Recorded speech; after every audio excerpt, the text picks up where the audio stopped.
Hi friends, எப்படி இந்த மாதிரி பேப்பரில் ஒரு பிரேஸ்லெட் பண்ணலான்னு பார்க்கலாமா? அதுவும் கம்மே யூஸ் பண்ணாமல். நான் கொடுத்துருக்க மெஷர்மெண்ட்டில் பேப்பரை இந்த மாதிரி குட்டி குட்டி பீஸஸாக கட் பண்ணிக்கோங்க. கட் பண்ணதுக்கப்புறமா நான் எப்படி ஃபோல்டு பண்ணுறேன்னு பாருங்கள்.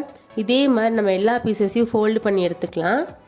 எல்லா பீசஸையும் ஃபோல்டு பண்ணதுக்கப்புறமா நான் எப்படி மாட்டுறேன்னு பாருங்கள். ஃபஸ்ட்டு ஒரு பேப்பர் எடுத்துகிட்டு இந்த மாதிரி உள்ளே மாட்டிக்கோங்க. உள்ளே மாட்டினதுக்கப்புறமா திருப்பினதுக்கப்புறம் தான் அடுத்த பீஸ் மாட்டணும். இப்போ நான் உங்களுக்கு திருப்புறேன் பாருங்கள். இந்த மாதிரி மாட்டிட்டு திருப்பிட்டு தான் நீங்கள் அடுத்த பீஸ் மாட்டணும். இதே மாதிரி எல்லா பீஸையும் வரிசையாக அரேஞ்ச் பண்ணிக்கோங்க. இதே மாதிரி எல்லா பீஸையும் அரேஞ்ச் பண்ணதுக்கப்புறமா நான் கடைசி எப்படி மாட்டுறேன்னு பாருங்கள். அந்த மாதிரி மாட்டிக்கோங்க. இந்த பிரேஸ்லெட் பண்ணுறதுக்கு உங்களுக்கு கம்மே தேவையில்லை, ஒரு பேப்பர் மட்டும் இருந்தாலே போதும்.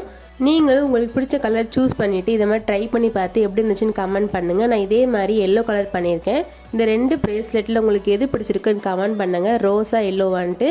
இந்த வீடியோக்கு மறக்காமல் லைக் அண்ட் ஷேர் பண்ணுங்கள், முக்கியமாக சப்ஸ்கிரைப் பண்ணுங்கள். பாய்.